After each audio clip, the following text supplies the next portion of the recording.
L'histoire commence à la périphérie de Washington DC, dans un quartier dur et envahi par la peur. Dans cet endroit, la loi de la rue a bien plus de pouvoir que celle de l'État. Les Latin Kings, le gang le plus redouté, contrôlent chaque pâté de maison. Ils dirigent le trafic de drogue, extorquent les habitants et répandent la terreur sans fin. Pour beaucoup, ce quartier est un enfer. Mais pour Lucas, un garçon de 14 ans, c'est le seul monde qu'il ait jamais connu depuis son enfance. On le voit pédaler à travers les ruelles étroites, un sac à dos attaché sur ses épaules. À l'intérieur, de petits sachets de drogue. Son visage est jeune, mais son regard est froid, bien plus âgé que lui. Il travaille comme coursier pour les Latin Kings, et pour Lucas, ce n'est pas qu'un emploi, c'est une question de survie. Il sait exactement qui contrôle chaque rue, à qui il peut faire confiance et qui il ne faut jamais approcher. Derrière le pouvoir des Latin Kings se cachent deux grands noms. Le premier est Geste, le bras droit du chef, celui qui gère les affaires quotidiennes du gang. C'est lui qui fait respecter les règles, punit les traîtres et s'assure que la peur ne quitte jamais les rues. Mais au-dessus de Geste se trouve quelqu'un de bien plus dangereux, le véritable chef des Latin Kings, un homme impitoyable nommé Ronon. Son nom est rarement prononcé à voix haute, plus souvent chuchoté. Le pouvoir de Ronon repose sur le sang et la violence. Peu de gens osent le regarder dans les yeux. Mais Lucas est différent. Il entretient un lien particulier avec lui. Il peut rencontrer Ronon à tout moment, ce qu'aucun coursier ordinaire ne pourrait jamais faire. Jour après jour, Lucas distribue la drogue dans toute la ville. L'un de ses clients est un vétéran de guerre afghan nommé Daniel. L'homme est silencieux, le regard vide, comme si son passé avait déjà détruit sa vie. Il ne parle presque jamais. Son seul moyen de communication se fait par de courts messages sur son téléphone. Chaque fois que Lucas vient, Daniel écrit la même chose, quitte le gang, quitte la rue et retourne à l'école. Mais Lucas l'ignore toujours. Il se sent déjà trop profondément piégé dans le monde des Latin Kings. Pendant ce temps, Ronon vit dans une vigilance constante. Il est convaincu que le FBI l'observe sans relâche. Chaque voiture étrange garée trop longtemps, chaque inconnu qui passe près de chez lui est considéré comme une menace. Mais cette nuit-là, tout est différent. Il se prépare pour le mariage de son frère. Malgré sa réputation de cruauté, Ronon montre un côté plus doux lorsqu'il est avec sa famille. Il veut que ce grand jour soit parfait, sans le moindre incident. Au même moment, Lucas s'arrête à la boutique de fruits de Carlos, un commerçant étouffé par ses dettes envers les Latin Kings. La vie est dure pour Carlos, son magasin est vide, sur le point de fermer, et sa femme est gravement malade. D'une voix désespérée, il supplie Lucas de lui accorder plus de temps. Lucas n'est qu'un coursier, mais son cœur garde encore une part de compassion. Il lui accorde une semaine supplémentaire, conscient que si Ronon l'apprend, les conséquences pourraient être fatales. En échange, Carlos lui offre un sac de fruits pour son petit frère, Miguel. Quelques instants plus tard, Lucas retourne au repère du gang. Ce qu'il découvre le choque et le met en colère. Miguel, son jeune frère, vient d'arriver, fier de déclarer qu'il veut rejoindre les Latin Kings. Pour Lucas, c'est un cauchemar. Il s'est battu si longtemps pour tenir Miguel à l'écart de ce monde sale. Submergé par la colère, il lui ordonne de retourner à l'école, promettant de venir le chercher plus tard dans l'après-midi. Mais au fond de lui, il sait que Miguel devient de plus en plus difficile à contrôler. Pendant ce temps, Daniel affronte ses luttes quotidiennes. Alors qu'il achète à manger à un camion de rue, il se fiche soudainement. L'odeur et l'atmosphère qui l'entoure ravivent de terribles souvenirs du passé. Les gens dans la file s'impatientent, mais Daniel reste immobile. Finalement, un groupe de voyous s'approche pour le harceler. Il pense que Daniel n'est qu'un homme perdu, une proie facile. Mais il se trompe lourdement. Traîné dans une ruelle étroite, Daniel avale une pilule pour apaiser son esprit, mais dès que les voyous attaquent, ses instincts militaires s'enflamment. En quelques secondes, il les met tous à terre avec une précision mortelle. Sa véritable nature se révèle alors, un ancien soldat des forces spéciales qui possède encore des compétences extraordinaires. Pendant ce temps, dans la maison de Ronon, les préparatifs du mariage battent leur plein. La famille du marié arrive, visiblement nerveuse. Personne ne se sent à l'aise en présence du chef. Puis Lucas arrive avec la dernière livraison. Contrairement aux autres coursiers, il est traité différemment. Il y a une raison profonde à cela. Des années plus tôt, le frère aîné de Lucas, lui-même soldat des forces spéciales, est mort en essayant de le sauver de l'emprise du gang. Ronon n'a jamais oublié ce sacrifice. Dans un moment privé, il offre même à Lucas un costume pour le mariage et lui confie combien son propre frère lui est précieux, mais cette tendresse se termine par un ordre. Ronon lui donne une mission importante, livrer 2 gros paquets à un contact près d'une station-service. Il insiste pour que Lucas revienne avant le début du mariage. Mais en chemin, Lucas tombe sur quelque chose qui le met hors de lui, Miguel est battu par un groupe de membres du gang.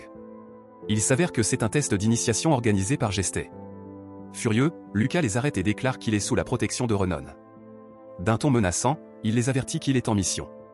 Personne n'ose s'opposer à lui. Pourtant, au fond, Lucas comprend à quel point Miguel est déjà entraîné dans ce monde dangereux. Pendant ce temps, Daniel passe en voiture et aperçoit un homme sans vie entouré de policiers. Il s'arrête, mais s'en va en silence. Peu après, il voit Lucas et Miguel rouler ensemble à vélo. Il essaie d'attirer leur attention, peut-être pour les avertir, mais Lucas continue, concentré sur un seul objectif, ramener Miguel sain et sauf à la maison. Lucas a l'intention d'emmener Miguel à l'école, mais il s'arrête d'abord chez eux. Dans sa tête, Lucas est plus déterminé que jamais à éloigner son frère de cette vie. À la maison, il prépare ses affaires à la hâte, prend un pistolet et glisse une lettre dans son sac, sans se rendre compte qu'un petit sachet de drogue tombe au sol. Au moment où il s'apprête à partir, Gesté et ses hommes font irruption, furieux que Lucas n'ait pas livré la marchandise. Il force les deux frères à venir rencontrer Renon. En chemin, Gesté commence à frapper Lucas. Soudain, un camion se renverse tout près, provoquant le chaos. Lucas profite de la confusion pour s'enfuir avec Miguel. Il court à travers les ruelles, les jardins, franchissent les clôtures et renverse même un étal de fruits. Sans plus aucun endroit où se cacher, Daniel surgit en voiture. Il ouvre la porte et leur ordonne de monter. Sans hésiter, il s'exécute. Gesté et sa bande les poursuivent sur leur moto. Une course-poursuite tendue s'engage dans les ruelles étroites de Washington. Les balles sifflent, et le chien adoré de Miguel est touché par un tir perdu. Daniel conduit avec adresse, esquivant les tirs et les virages serrés. Finalement, il percute un mur pour permettre à Lucas et Miguel de s'enfuir. Mais sans le savoir, un sachet de drogue reste dans la voiture détruite. Daniel les emmène alors dans sa planque. Pendant que la jambe de Miguel est soignée, Daniel et Lucas échangent quelques gestes et messages brefs sur le téléphone. Peu de mots, mais assez pour montrer que Daniel se soucie toujours d'eux et est prêt à les protéger. Pendant ce temps, le mariage du frère de Renon bat son plein. L'ambiance est joyeuse, jusqu'à ce que Lucas remarque qu'il ne lui reste qu'un seul sachet. Il se souvient alors que l'autre est resté à la maison. Désormais, la voiture accidentée et la drogue manquante ont disparu. À cet instant, Gesté fait irruption dans la fête pour annoncer l'échec de la livraison et la perte de la marchandise. Fou de rage, Renon ordonne à ses hommes de traquer Lucas et Miguel, mais exige qu'on les lui ramène vivants. Ailleurs, Daniel supplie Lucas de quitter la ville pour l'instant, mais celui-ci refuse avec colère. Il brise le téléphone de Daniel et s'en va, jurant de retrouver le sachet perdu et de terminer la mission de Renon. Peu après le départ de Gesté, un autre gangster redoutable, Spider, celui qui devait recevoir la livraison, arrive. Comme beaucoup d'argent est en jeu, il exige des explications. Pendant ce temps, Lucas retourne chez lui en secret, aidé par un ami. Il cherche rapidement, trouve le sachet perdu sous le lit et s'apprête à partir avec Miguel, mais son ami le trahit en prévenant Gesté. Peu après, Gesté arrive avec ses hommes, capture Lucas et le traîne jusqu'à Renon. De l'autre côté, Daniel apprend que son beau-père a été sauvagement battu par les hommes de Gesté en guise d'avertissement pour avoir aidé Lucas.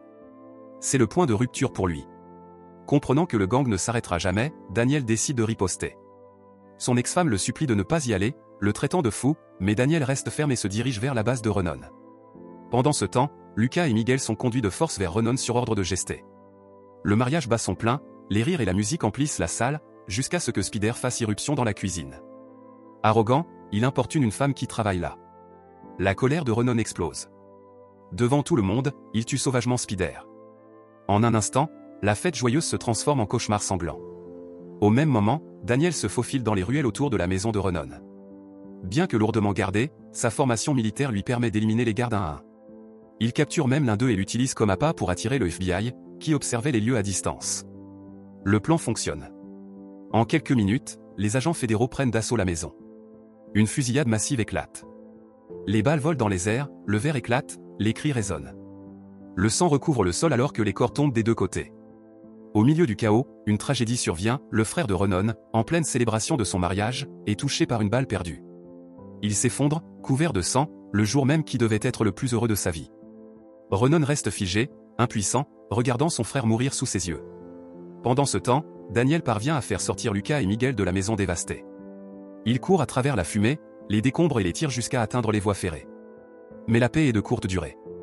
Gesté, furieux, les rattrape et ouvre le feu. Daniel est blessé à la jambe en protégeant les garçons. Lucas, épuisé, tire Miguel en essayant de fuir, mais il se retrouve acculé par le pistolet de Gesté. Alors que tout espoir semble perdu, Renon sort de l'ombre. Il arrête Gesté et regarde Lucas avec un mélange de colère et de tristesse. Pour lui, tous les liens de famille et de loyauté sont brisés. Mais au lieu de les punir, Renon prend une décision inattendue, il laisse Lucas et Miguel partir, comme s'il leur offrait une dernière chance de liberté. Cette décision plonge Gesté dans une rage folle. Il accuse Renon de faiblesse, indigne de diriger. Puis la vérité éclate, Gesté n'est pas seulement un membre du gang, il fait partie de la propre famille de Renon. Dévoré par la jalousie et la haine, Gesté lève son arme et tire sur Renon. Celui-ci s'effondre sur les rails, le sang coulant de son corps. Gesté se tourne alors vers Lucas et Miguel, prêt à tirer, mais avant qu'il ne le fasse, Daniel, blessé et boitant, s'interpose et lui tend un sachet. Gesté le déchire avidement, croyant y trouver de l'argent mais c'est un piège. Réalisant qu'il a été dupé, il s'en prend violemment à Daniel. Soudain, un coup de feu retentit. Gesté vacille et s'effondre, mort. Le tireur se révèle être l'ami de Lucas, celui-là même qui l'avait trahi, revenu pour racheter ses fautes. Dans les dernières scènes, Lucas et Miguel montent dans un train, quittant derrière une ville couverte de sang et de souvenirs douloureux. Par la fenêtre, ils regardent les lumières de la ville s'éloigner dans la nuit. Assis, Miguel sent quelque chose dans sa poche, il en sort de l'argent, le dernier cadeau de Daniel. Pas seulement des billets, mais un symbole d'espoir pour une nouvelle vie, loin du cycle de la violence.